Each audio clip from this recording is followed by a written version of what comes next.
नमस्कार. श्रीराम जय जय राम. आजच्या व्हिडिओमध्ये आपण यंदाची श्रीरामनवमी नक्की कोणत्या दिवशी आहे, श्रीरामनवमीची पूजा कशी करावयाची, त्या दिवशी आपण काय करावयाचे, तसेच श्रीरामांची आरती कशी करावयाची, श्रीरामांनी सांगितलेले जीवनातील अतिशय महत्त्वाचे मूलमंत्र, जीवनमंत्र कोणते आहेत, ते आपण आपल्या रोजच्या जीवनामध्ये आचरणात आणल्यास आपल्या जीवनाचे देखील नक्कीच सोने होईल. या सर्वाची माहिती आपण आजच्या व्हिडिओमध्ये पाहणार आहोत.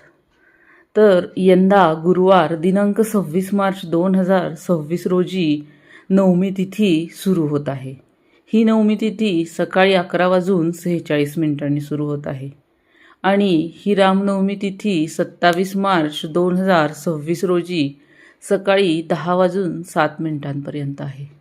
त्यामुळे अनेक लोकांना ही नवमी तिथी सुरू 26 मार्च रोजी असल्याने कधी नवमी साजरी करावयाची ह्याचा संभ्रम आहे.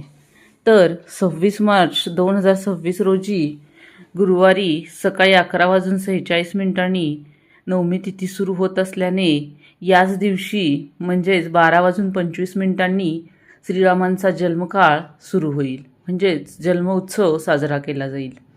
तर आपण देखील ही नवमी तिथी लक्षात घेऊन 26 मार्च गुरुवारी आपण रामनवमी साजरी करावयाची आहे. कारण 27 मार्च रोजी ही तिथी सकाळी 10:07 संपत आहे. त्यामुळे 26 मार्च रोजीच आपण रामनवमीचा उत्सव साजरा करावयाचा आहे. आता श्रीरामनवमीच्या दिवशी पूजा कशी करावी हे आपण पाहूया. रामनवमीच्या दिवशी सकाळी स्नान केल्यानंतर स्वच्छ वस्त्र परिधान करावे आणि त्यानंतर घरातील देवांची पूजा करावी. श्रीरामांचा फोटो किंवा मूर्ती असेल तर मूर्तीचा अभिषेक करावा.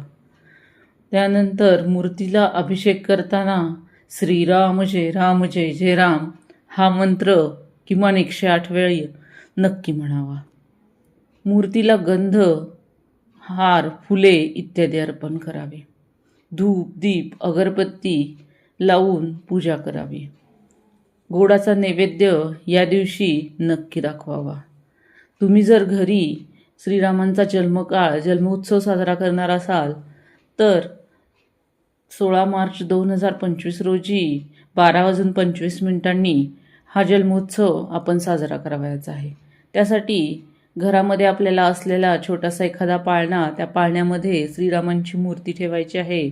श्रीरामांची मूर्ती किंवा श्रीरामांचा फोटो जर नसेल तर श्रीरामांचा म्हणजेच विष्णू रूपातील बाळकृष्णाचा मूर्ती आपण घेतली पूजेसाठी तरी देखील चालते. आणि आपण मनापासून पाळणा आरती करावयाची आहे. या दिवशी श्रीरामांची आरती आपल्याला म्हणता येत असेल तर या दिवशी श्रीरामांची आरती नक्की म्हणायची आहे. आणि त्यानंतर आरतीनंतर सर्वांना गोडाचा नैवेद्य दाखवल्यानंतर तो प्रसाद सर्वांना दाखवायचा आहे. सर्वांना हा प्रसाद दिल्यानंतर आपण श्रीरामांची एक सेवा करावयाची आहे. ती सेवा अशी आहे की आपण श्रीरामांचा मंत्र आपल्याला सर्वांनाच माहिती आहे. या दिवशी श्रीराम रक्षा म्हटल्याचे फळ आपल्याला अनंतपटीने मिळते. श्रीराम रक्षेचे खूपच महत्त्व आहे आणि श्रीरामनवमी दिवशी तुम्ही किमान 13 वेळा ही श्रीराम रक्षा नक्की म्हणावायची आहे. आपल्याला श्रीराम रक्षा म्हणताना संस्कृत भाषेमध्ये जे मंत्र दिलेले आहेत ते स्पष्ट शब्दामध्ये आपण त्याचा उच्चार करावायचा आहे. त्या दिवशी आपल्याला 13 वेळा श्रीराम रक्षा म्हणणे शक्य नसल्यास किमान एकदा तरी आपण ही रामरक्षा नक्की म्हणावयाची आहे. याचा आपल्याला खूपच फायदा होतो. आपले आरोग्य चांगले होण्यासाठी, आपल्या आर्थिक अडचणी संपण्यासाठी, धन, समृद्धी, सुख, समाधान लाभण्यासाठी, श्रीरामांचा आशीर्वाद प्राप्त करण्यासाठी आपण ही रामरक्षा या दिवशी नक्की म्हणावयाची आहे. रामरक्षा म्हणून झाल्यानंतर आपण 108 वेळा किमान श्रीराम जय जय राम हा मंत्र म्हणावयाचा आहे. म्हणजेच ह्या मंत्राची एक माळ आपण या दिवशी नक्की ओढायची आहे. श्रीराम प्रभूंनी जीवनामध्ये अनेक कष्ट सहन केले. त्यांनी वनवास सहन केला. वनवासानंतर त्यांनी पत्नी विरह सहन केला. श्रीराम हे मर्यादा पुरुषोत्तम म्हणून ओळखले जातात. त्यांनी आपल्या जीवनामध्ये अनेक मूलमंत्र, दिव्यमंत्र आपल्याला सांगितलेले आहेत. त्यांनी ते आपण आचरणात आणल्यास आपले जीवन देखील नक्कीच सुखकर होईल.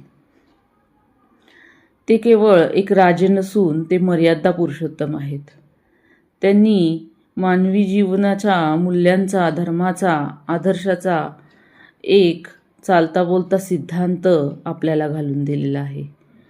तर मानवी जीवनासाठी त्यांनी दिलेले अमूल्य धडे असे आहेत. तर योग्य कृतीसाठी विलंब करू नका. पहिला शिकवण त्यांची अशी आहे, कोणतीही चांगली गोष्ट करण्याची इच्छा मनात झाल्यावर ती त्वरित पूर्ण करावी. त्यात कधीही विलंब करू नये, कारण वेळ निघून गेल्यानंतर कृती निरर्थक ठरते. कोणालाही कधीही कमी लेखू नका. दुसरा मूलमंत्र त्यांचा, जगातील प्रत्येक जीवनात प्रत्येक माणूस आपल्या जीवनामध्ये श्रेष्ठ असतो. त्यांनी काहीतरी विशिष्ट असे आपल्या जीवनामध्ये केलेले असते. तर त्यामुळे तुम्ही कधीही कोणालाही कमी लेखू नका. आपल्या शत्रूला देखील कमकुवत किंवा कमी लेखण्याची चूक कधीही करू नका. तुमची गुपितेही सुरक्षित ठेवा. या जगात कोणावरही विश्वास ठेवणे चुकीचे ठरू शकते. त्यामुळे तुमच्या महत्त्वाच्या योजना, गुपिते कोणासमोरही उघड करू नका. त्यानंतर भक्ती हीच शक्ती, म्हणजेच मनापासून केलेली ईश्वर भक्ती आणि श्रद्धा ही सर्वात मोठी शक्ती आहे. ईश्वर प्राप्तीसाठी आपण ईश्वरावरती श्रद्धा ठेवून त्याची अखंड भक्ती केली पाहिजे, तरच आपल्याला ईश्वर प्राप्ती होऊ शकते. तुमच्या मूल्यांवर तुम्ही ठाम राहा. कितीही कठीण परिस्थिती आली तरी आपल्या तत्वांवर, धर्मावर ठाम राहणे अतिशय महत्त्वाचे आहे.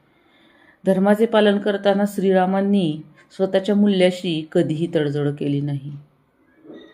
राग आणि द्वेषात कोणतीही कृती करू नका. राग आणि द्वेष यासारख्या नकारात्मक भावना माणसाची विचार करण्याची क्षमता नष्ट करतात. या भावनांच्या आहारी जाऊन घेतलेले निर्णय कधीही योग्य ठरत नाहीत. त्यांचे परिणाम कधीही भरून येत नाहीत. त्यामुळे शांत डोक्याने निर्णय घेणे खूप महत्त्वाचे आहे. कोणतीही कृती करण्यापूर्वी विचार करा.